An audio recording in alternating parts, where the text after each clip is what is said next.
Magandang umaga Pilipinas, mabuting umaga bayan. So nag-iba na yung mga bayan dito.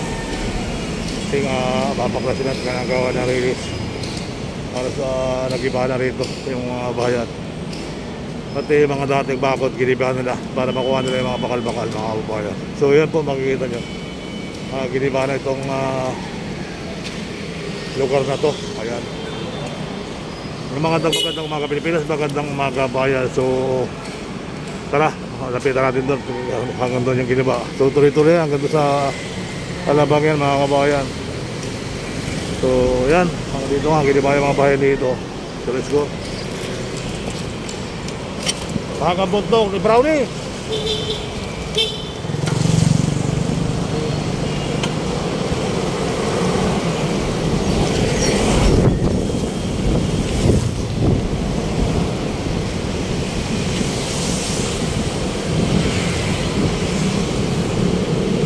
Pak uting kerja bono. Utingin.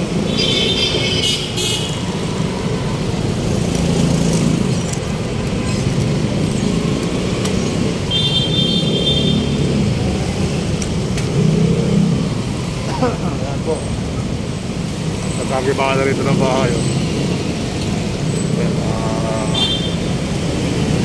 Tuloy at may gordya na rin. Yung mga bakal-bakal yan pala kinukuha nila, mga bakod. Yung pong bakod na wala na. So dahil ito ng bakod na wala na, mga bakod na mga bakal na kanya na wala na.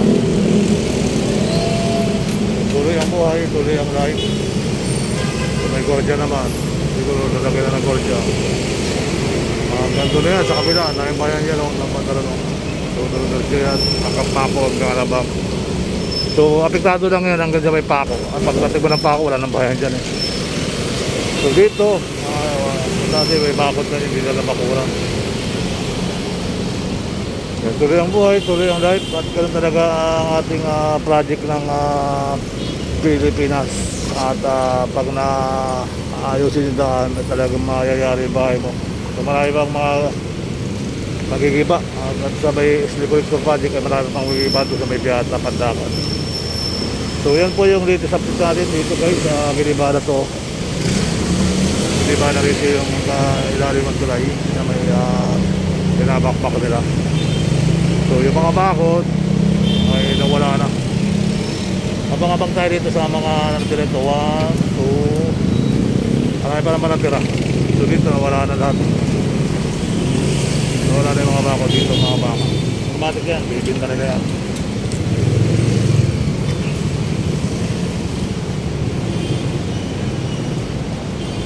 So ito yung mga nakibang bahay dito. One round street po ito. Tuloy-tuloy ang gibaan. Mamaya hapon wala na dito. At kasi nga kinakuha na rin mga bakal, mga wire. At sa papakinabangan, tatanggalin yan. So tuloy ang buhay, tuloy ang life mga kabahay ko. Magandang umaga Pilipinas. Magandang ayan. So yun ang pinaka-latest update natin dito sa Pandakan, Manila. Giniba na po yung bahay yung Ibariri. So wala na nakatira. At ito naman ilalim na ng tulay. So yan po ang ating update dito mga kabayan. Pati mga wire ng ayari, ubos. Ubos na rin yan ng wire. So yan, siguro mapiktuan din dito yan. Mga ano na pala dito mga kabayan. Bakit ito kinigiba? Kinuha na ng mga poste, mga pag-repair nila. Ang dapat hindi giba eh, naumpisa na kuwakin. Ayan, so thank you so much. Hanggang sa muli, bye bye.